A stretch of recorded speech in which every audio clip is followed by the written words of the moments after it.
the scroll holder containing the original document from the 4 identical scroll holders. The other 3 had contained the decoy missions. His friend and colleague, Captain James McFarlane, had given his life to secure the incriminating letter. Rafe had seen James's body twisted and tortured by the Black Cobra's minions. To his soul, Rafe thirsted for vengeance. The only acceptable vengeance was to ensure the Black Cobra hanged. Rafe tapped his heels to his mount's sides. Onward. With luck and St. George, we'll win through. They would, or Rafe would die trying. September the 18th, 1822. The Michelmarch Residence, Connaught Square, London. I deeply regret being so disobliging, but I simply cannot accept Lord Eggle's offer. Loretta Violet Mary Michelmarch surveyed her siblings and their spouses disposed on chairs and chaises about the library. She wasn't entirely sure why her rejection of Lord Eggle's suit was causing so much more consternation than the 7 rejections that had gone before. But why? Catherine, Loretta's sister-in-law, her older brother Robert's wife, spread her hands, her expression one of complete bafflement. Lord Eggles is everything that could be hoped for, so very eligible in every way. Except that he's a dead bore and a pompous ass. I believe I've mentioned, Loretta said, her tone one of the utmost reasonableness, that I have no wish to marry. Well, not at this juncture. Not until she met the man of her dreams. But Lord Eggles was the 8th perfectly eligible suitor you've rejected. Catherine's voice rose to a more penetrating note. You cannot just keep rejecting suitors. Everyone will start wondering why.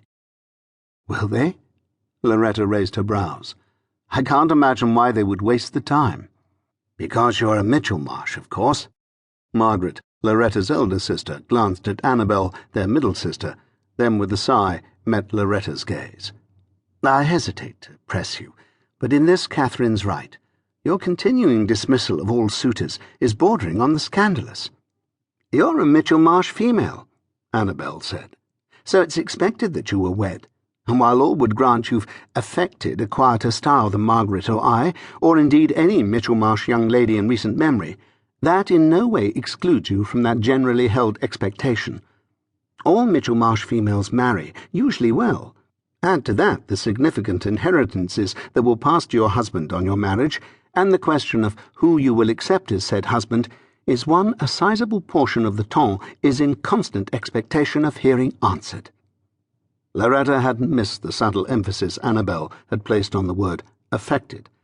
The look in Annabel's blue eyes assured Loretta that Annabel, 2 years older than Loretta's 24 and closest to her in age, understood very well that Loretta's reserved demeanour was indeed an affectation, an adopted facade, and if Annabel knew, Margaret did too.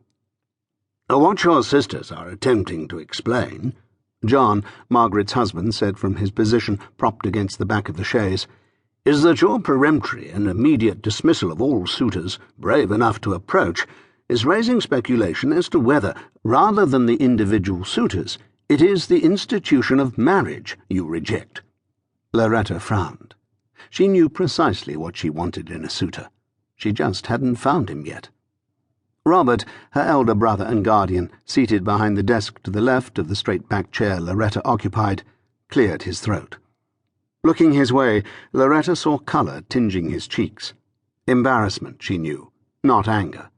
Anger, after all, was a strong emotion, and Robert, aided and abetted by Catherine, had made a point of being the only Michelmarch in history to be reserved, staid, prim and proper, as close to emotionless as made no odds. In his case, that demeanour was no affectation. Robert was the white sheep in a family of perhaps not black sheep, but at least distinctly brindled. Michelmarches were, and always had been, the very souls of outrageous vivacity, extroverts to their very toes. All except for Robert. Orphaned at the age of 12 and left to Robert's guardianship, taken into his family and placed under Catherine's well-meaning but smothering wing, Loretta had quickly realized that affecting a prim and proper facade was the easiest path. Over the years, following the easiest